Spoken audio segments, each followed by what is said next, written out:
안녕하세요. 세계경영입니다. 일부 한국인들조차 종종 사용하는 표현이 있습니다.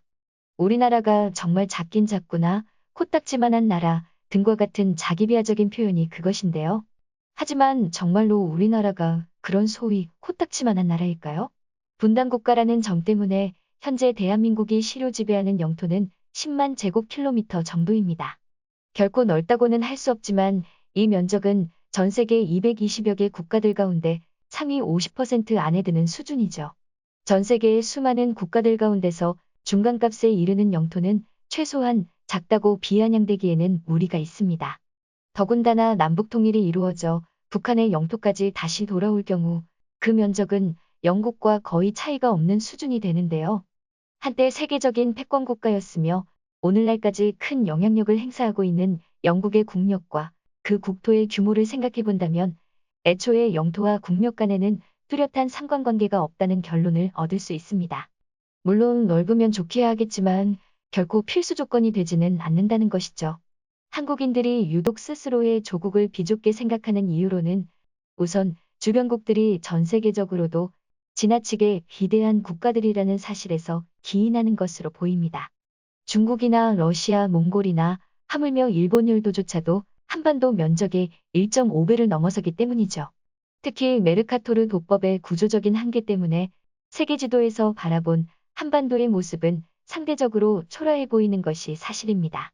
그러나 막상 한반도를 중소규모의 국가들로 이루어져 있는 유럽 한복판에 던져놓는다면 결코 작지 않은 나라가 되죠. 때문에 우리나라는 미국의 일개주나 중국의 일개성보다도 작지 않냐, 조그만한 나라에서 맨날 갈라져서 싸우냐 등과 같은 표현은 결국 문제가 많은 인식이고 외세에 의해 주입된 패배주의적 사고가 아닐까 의심되기도 합니다. 다 양보해서 한국이 진짜 코딱지만한 나라라고 쳐도 그 내실은 전 세계 그 어느 대국 부럽지 않게 성장한 지 오래입니다. 한국의 경제력과 국제적 영향력은 오늘날 G8에 준하는 수준으로 취급되고 있으며 외환 보유고, 문화적 역량 등은 전 세계 최선두를 달리고 있습니다. 애시당초 한국은 주변국이나 피식민국가들의 고혈을 빨아들이며 성장한 나라가 아니기 때문에 제국주의 시대에 획득한 영토가 없는 건 당연한 일입니다. 그러한 약탈의 역사 없이도 결코 크지 않은 영토만으로도 오늘날 이러한 성과를 이뤄냈다는 것은 충분히 고무될 만한 사실입니다. 해외 커뮤니티에서 혐한 네티즌들이 한국은 왜 이렇게 작냐, 그렇게 작은 몸집으로도 오늘날 그 정도 먹고 사는 게 신기하다는 등의 글을 올리자 본질을 잘 보고 있는 해외 네티즌들이 이러한 주장을 맞받아치고 있었는데요. 오늘은 이러한 글 가운데 읽어볼 만한 몇을 추려서 소개해드리겠습니다. 애초에 국토의 상대적인 크기만으로 그 나라의 국력이나 문화 수준을 짐작할 수 있다는 전제 자체가 잘못된 거야. 오히려 한국 같은 국가는 국토가 지나치게 비대하지도 않고 동시에 성장을 저해할 정도로 작지도 않은 규모이기 때문에 보다 효율적이고 빠른 성장이 가능했던 것일 수도 있어. 비교적 적은 자본만으로도 전국 각지의 양질의 인프라를 구축할 수 있고 국토 관리의 마스터 플랜을 만들기에도 용이하지. 러시아가 시베리아 횡단철도 하나를 까는 데에도 엄청난 공을 쏟았고 중국이 드넓은 영토 곳곳에 도로망과 고속철도망을 구축하느라 막대한 국가부채가 생겨난 데에 반해서 한국은 훨씬 빠르고 적은 비용으로도 국토를 긴밀하게 연결해낼 수 있었지. 그렇다고 한국은 절대적인 관점으로 봤을 때 이스라엘이나 대만같이 지나치게 작은 나라도 아니야. 당장 남한만 해도 다양한 자연 환경을 갖춘 있을 건 다 있는 나라라는 거지? 문화적인 면을 봐도 국토는 더욱 의미가 없어. 영국은 미국의 한 주보다도 작은 나라지만 비틀즈와 스파이스걸스처럼 압도적인 팝문화를 만들어서 미국을 뒤흔들었던 나라야. 스위스의 시계나 덴마크의 레고, 홍콩의 범죄 영화들처럼 오히려 작은 나라에서 최고 수준의 문화적 성취가 나오는 경우도 아주 많고 한국 문화의 파급력은 2000년대 이후 아시아 곳곳으로 마치 들불처럼 번져서 요즘에는 글로벌한 수준에 이르렀어. 중국은 광활한 영토와 인구를 가진 나라지만 정작 중국에서 만들어진 스포츠 가운데서 올림픽 정식 종목인 게 없지만 한국은 이 뜻이 집이 크냐 작냐에 따라서 그 집주인의 격이 달라지는 건 아냐. 한국이 비좁은 나라라는 관점 자체가 이해가 안 돼. 세계적인 수준으로 보면 남한의 국토는 50% 안에 드는 수준이고 더군다나 한국은 내륙 국가가 아니기 때문에 국토의 잠재적 기능에서도 전혀 문제가 없어.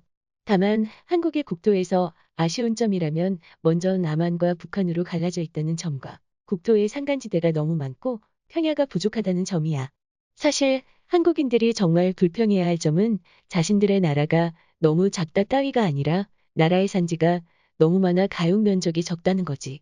물론 그것도 국가 발전에 있어서 절대적인 핑계는 되지 못해. 실제로 한국보다도 훨씬 작고 험준한 나라지만 선진국인 나라도 없진 않으니까.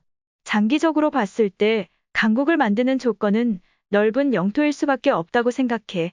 크기는 항상 중요하고 규모의 무언가를 이룩할 때 항상 중요한 건 크기지. 당장 혁신이라는 것도 많은 인력과 자본으로부터 비롯되는 거니까. 그 국토 자체에 한계가 있던 포르투갈과 영국이 오늘날 어떤 신세인지를 생각해 보면 쉬워. 이런 관점에서 봤을 때 앞으로 세계를 이끌어가고 혁신을 주도할 나라는 작은 나라들보다는 중국과 미국이라는 결론이야. 미국이면 몰라도 중국은 글쎄. 오히려 중국인들의 몽상에 가깝겠지. 중국인들이 작다고 무시하는 영국이라는 국가는 오늘날 전 세계인들이 쓰는 범용 언어인 영어의 종주국이야. 당장 수많은 중국인들부터 그런 작은 나라의 언어를 배우고자 열심이고 바로 옆에 작디작다는 한국의 문화에 사로잡혀 있잖아. 무엇보다 혁신에 있어서 중요한 건 규모보다도 동기부여와 창의성이야. 규모가 중요하다면 그 커다란 중국은 어째서 수천 년 동안 철학적, 기술적 혁신을 혼자서 이뤄내지 못한 거야? 중부 유럽 출신인 나로서는 한국은 지금으로서는 크지도 작지도 않은 나라라고 생각해. 미국이나 호주인이라면 비좁다고 느낄 수도 있겠지만 그건 상대적인 거니까. 더군다나 언젠가 한국이 다시 하나로 통일된다면 그 덩치는 유럽의 어느 주요국에 견주어도 크게 부족할 게 없는 수준이 될 거야. 한국은 식민시대의 광풍에 동참했던 역사가 없어서 영토가 비교적 좁은 건 어쩔 수 없는 일이야.